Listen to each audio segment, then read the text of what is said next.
So 1.1 of Wuthering Waves been out for a while now, this bringing in some new players after Chongli and Jinshi release, but because of Jinshi and Chongli release, there are some characters that are better to use now thanks to possible team synergies, making them stronger than before, or some characters that is no longer needed thanks to their release. This video may be biased, so please do keep that in mind. These are my personal opinions and I do not speak for the entire community, so please go in this video with your own thoughts and feelings because I don't want you to use somebody or discredit a character because I said so. End of the day, it's all about having fun over meta. First, let's start with S tier characters in Wuthering Waves. These are characters that could be either future-proof characters no matter what part of content you throw them in, or just characters that gotten stronger or could deal huge nuke of damage. Let's start with our first S tier character, which is Jinshi. The reason why I'm going to rank Jinshi S tier is because of her resonant skill damage that is the highlight of her entire gameplay. When you enter incarnation mode and have her forte fully built or nearly maxed, she can unleash a huge nuke of damage that other DPS characters may not be able to easily pull off.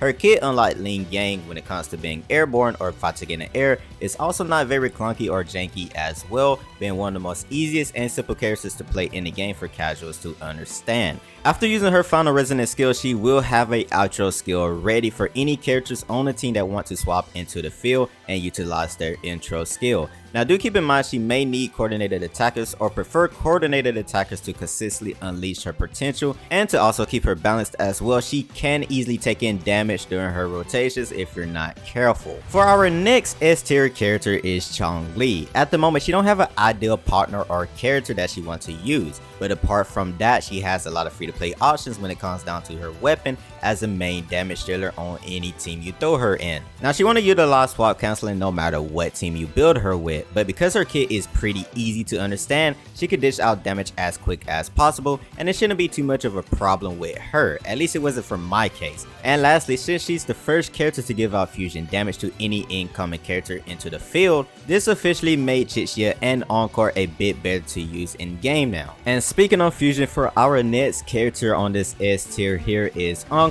With the release of Chongli, Encore has finally moved up a tier in my honest opinion. Now I remember I said this will be a biased opinion. For the longest, I remember recalling how if Encore ever had a character that gave out fusion damage from their outro skill, Encore would be a bit stronger than what she originally stand at, and with the release of Chongli, I stand correct. Encore is also able to utilize swap canceling with Chongli, making them the perfect duo. The next S tier character that we have is Jian, who is thankfully still a very strong character. Nothing about him didn't get nerfed just yet, but the reason why he isn't in the top 2 due to the fact of Chongli release, making Encore a better DPS unit now to use, but both of them will nearly perform the same, so there's no reason for me to lower Jian a tier. Jian is one of the few units in game that has a very easy time with pairing or countering, and just overall a strong DPS character that is pretty easy and simple to build. You will be mainly playing around with his ultimate as that's where his main source of damage is going to be coming from, alongside with utilizing his AoE attacks. The next S tier character that we have is Yinlin, who is the queen of AoE in game and have very good coordinated attacks that go pretty well with anyone, but more specifically the best with Jinshi and Kakarot.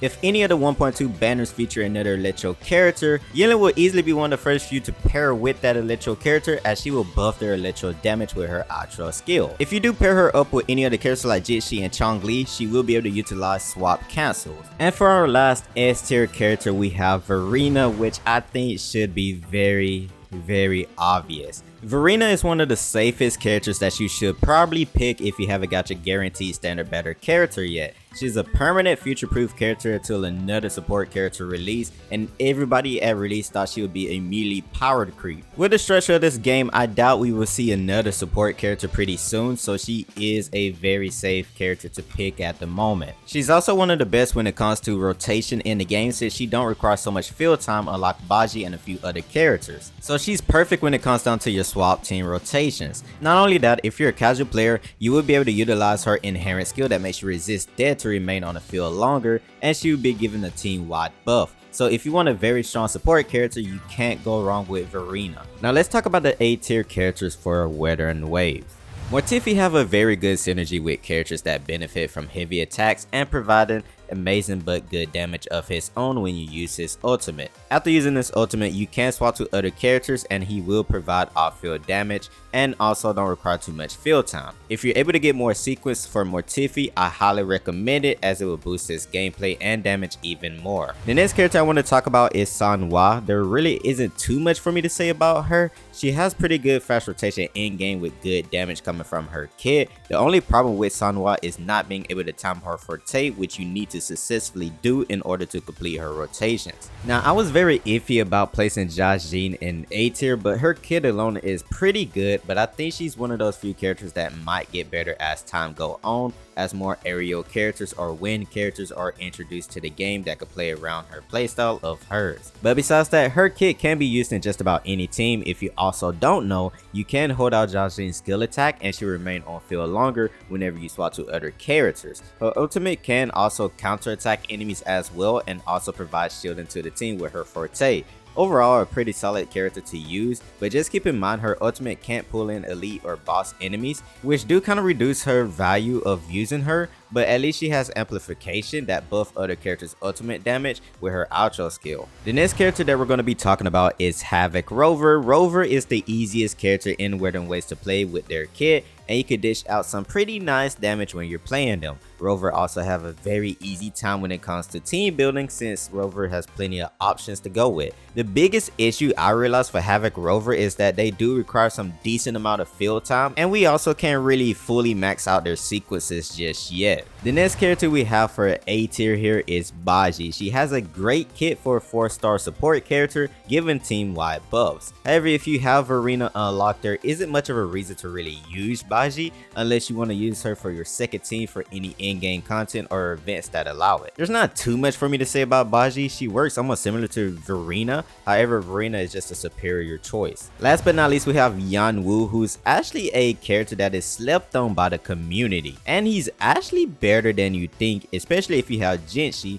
as he will be able to work pretty well since he has coordinated attacks and deal off-field damage, plus he doesn't really need that much field time either. He's also the best character when it comes to stunning enemies or bosses in the game and grants anti-interruption to the team. However, compared to other DPS characters, his DPS might be on the lower side of things. Now it's time to talk about our B tier characters for Wuthering Waves. Oddly enough, Kakro may have some possible competition soon after if Zhang Li turns out to have a stronger kit, thus reducing Kakro value as a electro DPS character. Also, playing Kakro as a recent, his animations take too long to pull off and can be easily damaged in the process. He has some amazing damage, sure, but is probably one of the few most technical characters to play at the moment in Wuthering Waves. Next character that we have for B tier is Chixia. Chixia, sadly enough, has one too many issues when it comes to her gameplay compared to other damage dealing characters. She isn't like Mortifi where she can provide coordinated attacks and every gun user in the game can't really parry or counter, but because of Changli release, she's better at least to use as a character,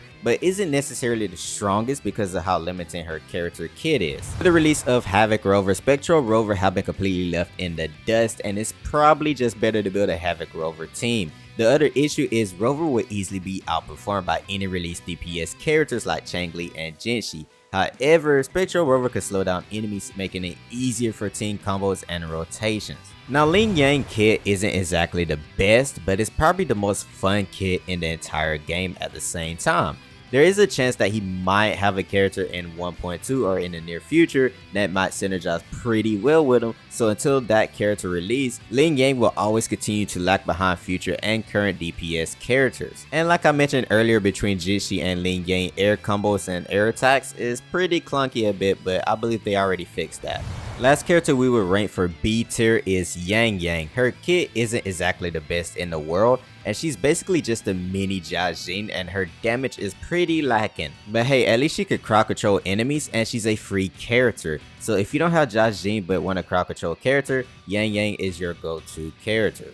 Now we only have 2 characters left for C tier, and sadly, these are characters that will probably be at the bottom of the barrel for a while or a lifetime the longer the game go on. For our first C tier character, we have Tao Chi. Tao Chi kit revolves around being hit, but in a lot of weird cases, especially if you're fighting boss enemies, this could be a waste of valuable time and the enemies can outright miss you. Her damage isn't also the best, but it's pretty understandable if you consider the fact that she was nerfed back in beta and now. But because she also needs to be hit at times, she also requires to be on the field a bit longer than usual to generate enough Crescento energy for your team rotations. You can still make her work pretty easily with other characters, but realistically she's just an easy character that you may replace later on for other characters. Lastly, we have Alto. While he could buff other aerial DPS characters, he just currently don't have that huge of a place in any teams or in the game currently. I don't think he's a bad character, he's just a character that isn't needed at the moment for anything,